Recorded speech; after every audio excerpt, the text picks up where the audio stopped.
Warpugs. Siege of Vraks, episode 19. The attack on the Citadel itself. Millions have died. Millions. On both sides, the Death Corps has accorded itself as well as they ever can be expected to accord themselves. They have taken all the territory surrounding Vraks. They have fought pretty much everything that has been thrown at them with stubborn determination and just sheer attrition.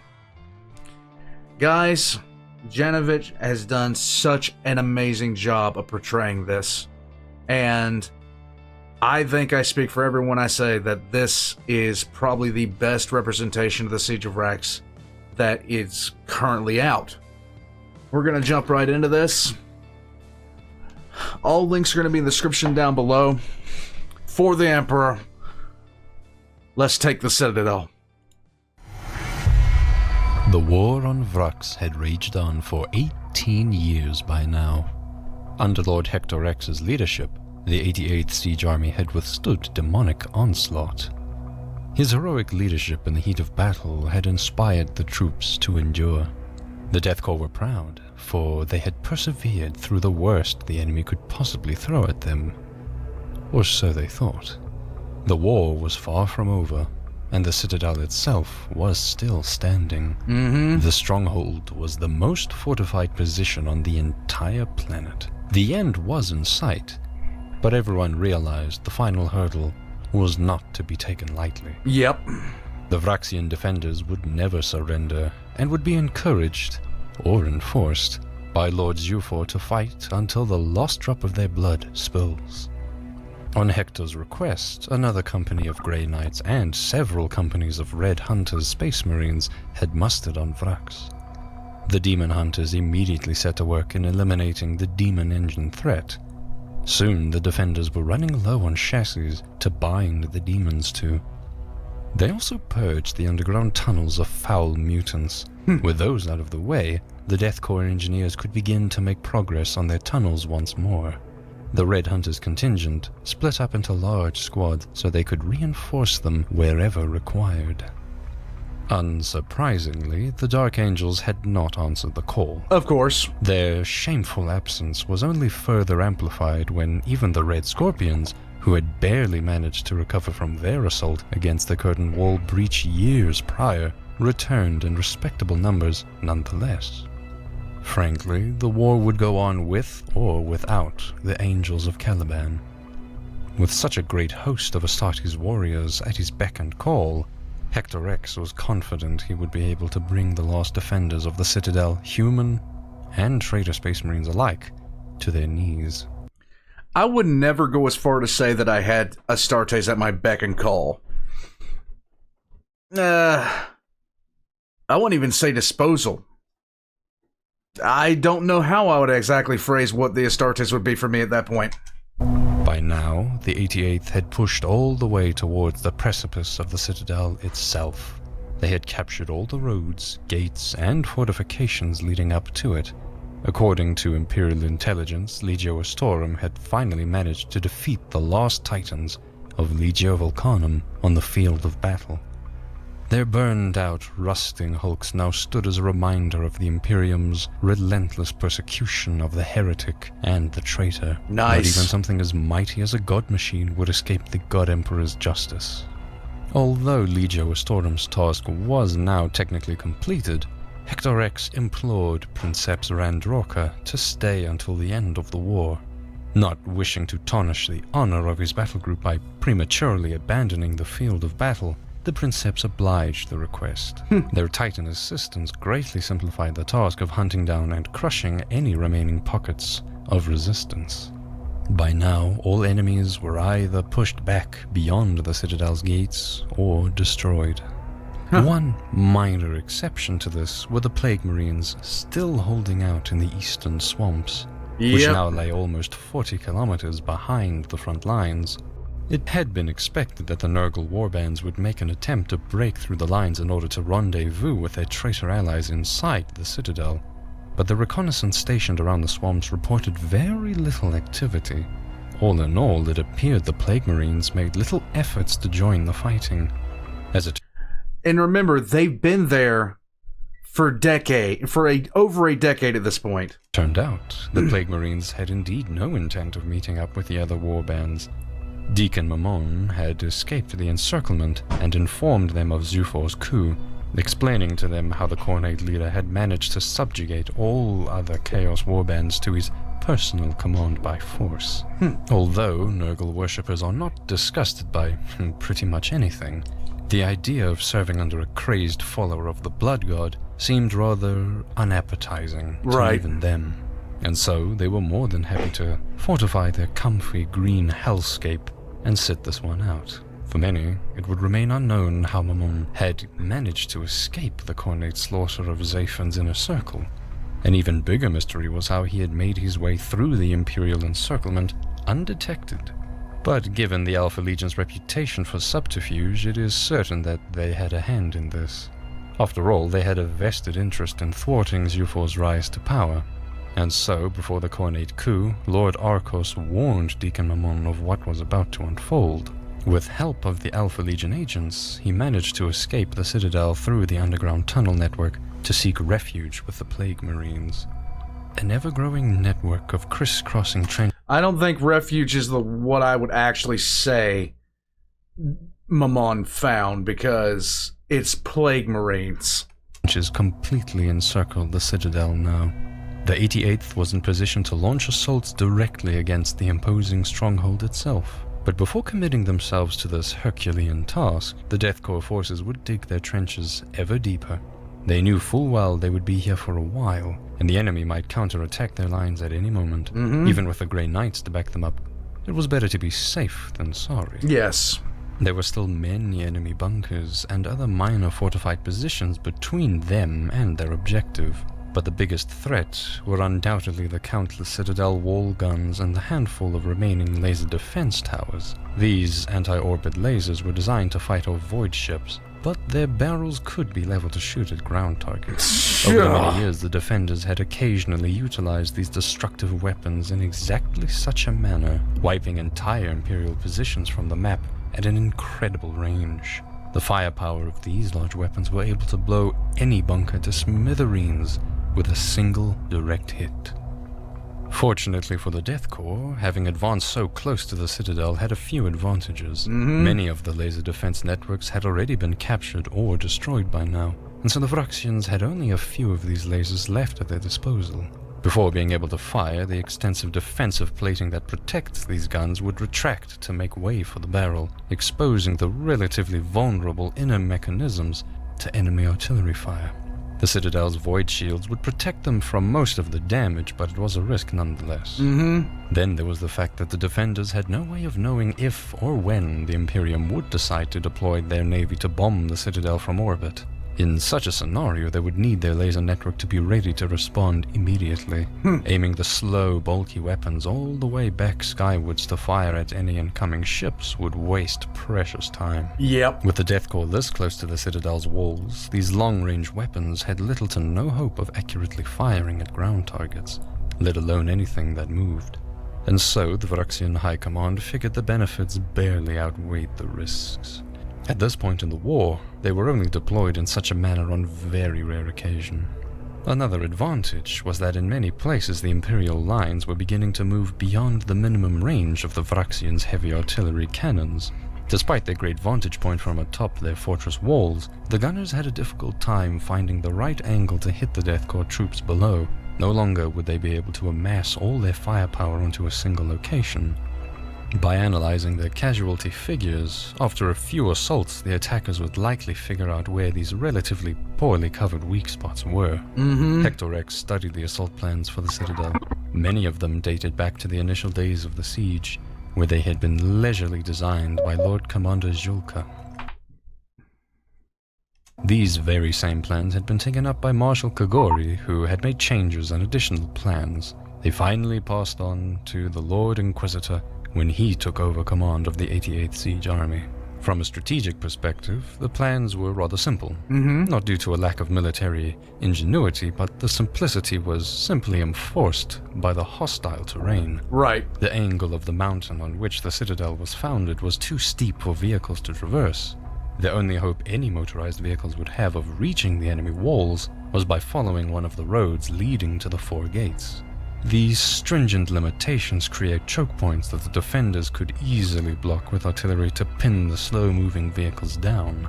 All other operations would have to be on foot, but without armored hulls to protect them, the infantry would be easy prey for the Citadel's defenders. For the heavy bolters and las cannons stationed on the walls, it would be like shooting fish in a barrel.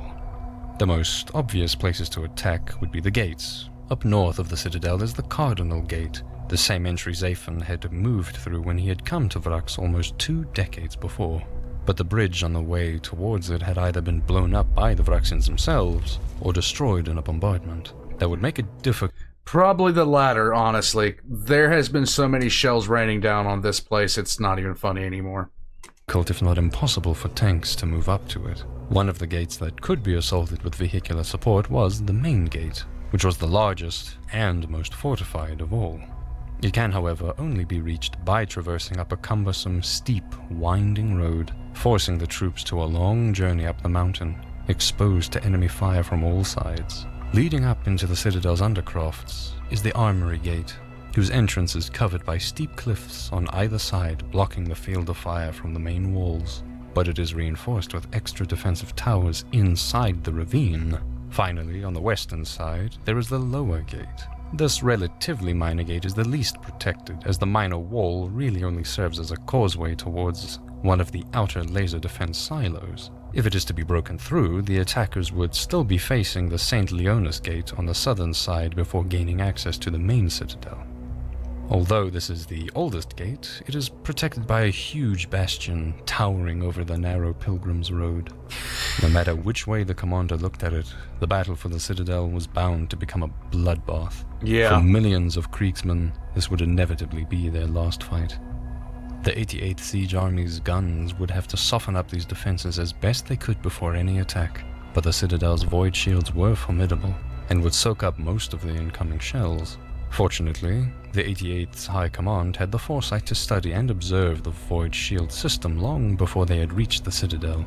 They had requested any and all documents that had anything to do with Vraks's defenses, which included many old blueprints of the Citadel's construction. Oh my god. Every single gate and wall tower has its own void shield generators, allowing many of the shields to overlap and keep every part of the Citadel completely covered.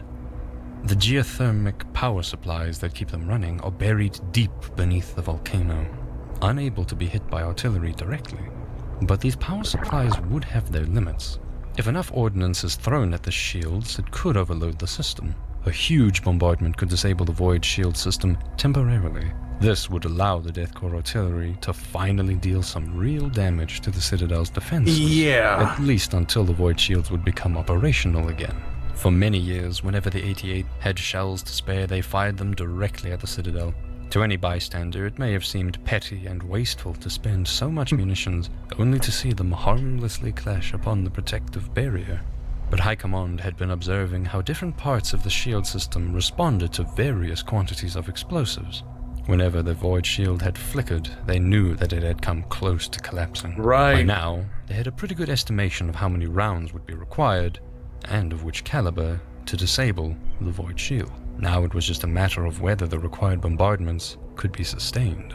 The Ecclesiarchy strongly objected to this method. Disabling the void shields by peppering the Citadel with overwhelming quantities of explosives would put the Basilica of St. Leonis the Blind at risk of being damaged, or worse, even outright destroyed. Perhaps once Inquisitor Hector X would have taken their concerns into account. But ever since he had taken command of the 88th Siege Army, they had opposed his plans at every turn. Yeah. The Ecclesiarchy had essentially proven themselves to be his political enemies, so as far as he was concerned, he saw no more reason to try and be subtle about it. He would personally raise the Basilica to the ground, if that meant the war would be over sooner. It was time for the Battle of the Citadel to begin in earnest. Let's go.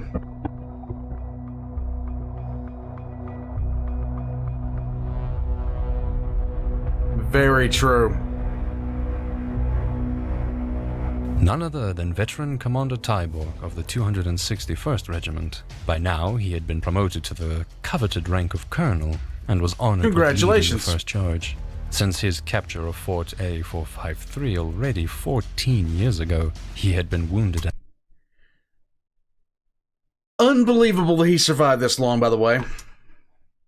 Just absolutely unbelievable. Another 4 times.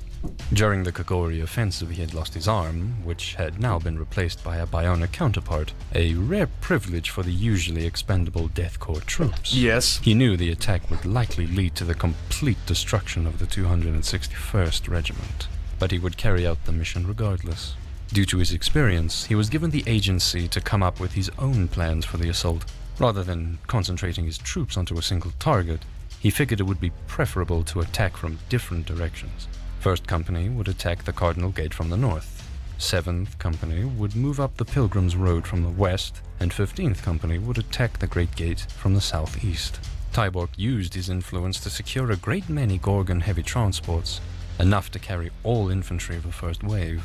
They would be escorted by Lehman Russes. With some luck, at least one of the companies would make it to their target. The bulk of artillery fire was provided by the 21st Bombardment Corps stationed across the Darrow Rift. For the first time of the war, their complete combined firepower was aimed directly at the Citadel itself. A rumble could be felt throughout the front lines when the first volley opened up. Think about the quantity of guns that are pointed at this place. There was enough guns to basically keep the front line when it was massive. Now they're all pointed at one small place on a... God. Thousands of shells of various heavy calibers simultaneously soared towards the enemy stronghold. When they hit, the entire citadel was covered in a cloud of flame, shaking the mountain at its core. Troops observed the spectacle from a distance, wondering if anything could sustain such a storm, and yet more shells were added to the bombardment. The Death Corps soldiers had boarded their transport, and the mechanical column of Gorgons and tanks came into motion. Behind them, infantry of the 2nd and 3rd waves waited to follow up and climb the slopes on foot. Although the entire citadel was covered in fire and smoke from the bombardment, the Vraksian gunners managed to return fire at the incoming attackers regardless. The lead vehicle of the 7th Company was destroyed by an unlucky direct hit, slowing their advance as they moved around the wreck. 1st Company was caught in a minefield, although the thick steel ramps equipped on the front of the Gorgons withstood most of the blast. Some were disabled. More and more troops became bogged down. The 15th Company, making their way up the winding slopes, came under concentrated artillery fire, leaving several of the Gorgons stranded and blocking the road. The only option was forward, and the oncoming vehicles pushed the wrecks aside, sometimes straight off the cliffside. Wherever the transports of the assault could no longer move any further forward, the infantry disembarked, only to be met almost immediately by the defenders' machine gun fire. As the assault commenced, more and more Death Corps soldiers' corpses lay strewn across the mountainside. Those of the 1st Company who made it past were met by Vraksian counterattacks sallying forth from the Cardinal Gate, undoubtedly ordered to do so by Lord Zhufor, Right. in the name of the Blood God. This prompted the 2nd wave of infantry to advance, causing a huge brawling melee combat right in front of the gate. Only the 15th Company seemed to be making any real progress at all. By now, several parts of the Void Shield here were failing under the prolonged bombardment. The Lehman Russes were using their cannons, firing volley after volley straight into the gate's defenses. Shells were falling onto the walls, scattering the defenders manning them and allowing the infantry to move up. The 15th Company's 2nd wave marched up the slopes, but these walls and gates were much more formidable than those of the Curtain Wall. No breaches had yet been established. Until then, the best they could manage was to maintain a forward position here and keep pressure on the Vraksians. Despite lack of results in the west, 7th Company was ordered to keep up their attack as a diversion. Meanwhile, elements from the 1st Company were tasked to redeploy with the 15th and join the attack against the Great Gate, Nice. while Atlas excavators would deal with the minefields. All reserves were sent forth into battle, Colonel Tyborg amongst them. Grenadier units were making their way up towards the Citadel. But Zhufor was not content to let the invaders establish a forward base right on his very doorstep, and so he organized a counterattack out of the Great Gate. First, the entire eastern mountainside was blasted by phosphor-gelled incendiary shells, causing a huge firestorm that burned the Death Corps unlucky to be caught in its blazing heat. This is just horrific to even contemplate how bad this would have been. Then he rallied his traitor Space Marines and stormed out of the gate. And it gets worse. By their power armor, they would not be hurt by the fire. A wave of blood-red berserkers spilled forth upon the slopes. The Death Corps had faced the berserkers in melee before, and so they steeled their resolve with the belief that through sheer tenacity and sacrifice, they could stand their ground against the onslaught, and perhaps even come out on top. This time would be different, however. As the bloodshed commenced, the skies darkened and cracked with lightning. The first true demons began to appear in their midst. Bloodletters, the warmongers of Khorne, materialized into real space and joined the battle with an insatiable bloodlust. Although their bayonets and lasguns had been able to hurt Astartes, the Death Corps possessed no weapons to fight these unnatural beasts with. Hell was now truly upon them. The bloodletters hacked into them, their serpentine tongues rapidly flickering to taste the blood of those they slay. They were helplessly slaughtered where they stood.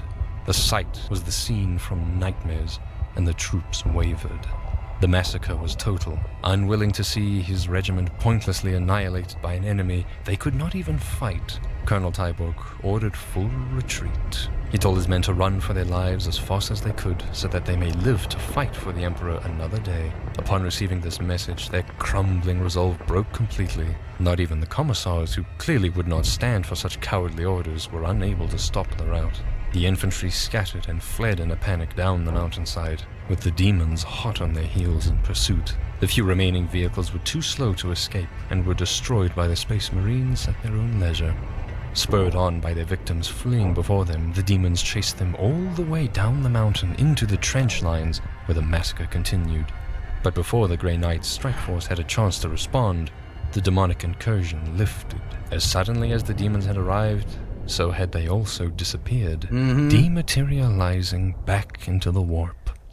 With the That is so garbage. rest of the regiment having been annihilated and the attack called off, 7th Company withdrew in good order, but the damage had been done. The berserkers had decapitated the fallen, and their looted skulls now decorated the Citadel's ramparts.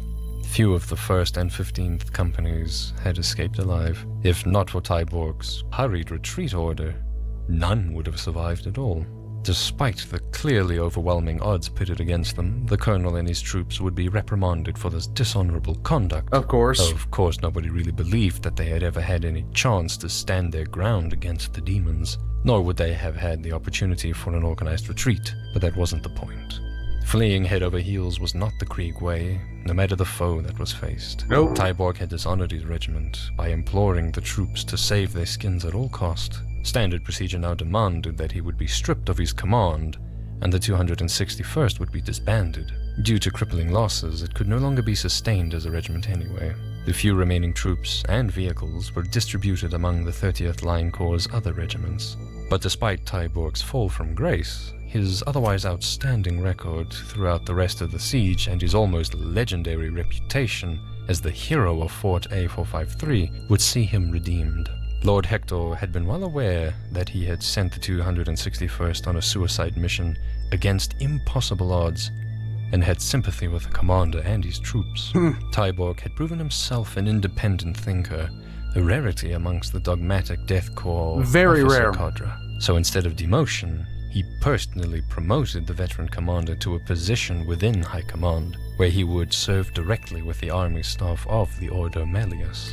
Now that true demons had arrived on Vraks, the defenders would be able to call upon effectively unlimited reinforcements. Right. It was true that the Grey Knights could banish such monstrosities, but even those with more advanced arcane knowledge of the warp could not predict how effective they would prove in the long term. Right. Regardless, from now on, the demon hunters would remain on extremely high alert. A plight similar to that of the 261st Regiment would not be allowed to happen a second time. The direct approach up the slopes to brute force their way into the Citadel had met with disastrous failure, and the 88th Inquisitorial Siege Army had nothing to show for it. Right. To make things worse, the roadways were now partially blocked by burned-out wrecks, making any future assaults all the more difficult. The commanders would have to come up with a better plan.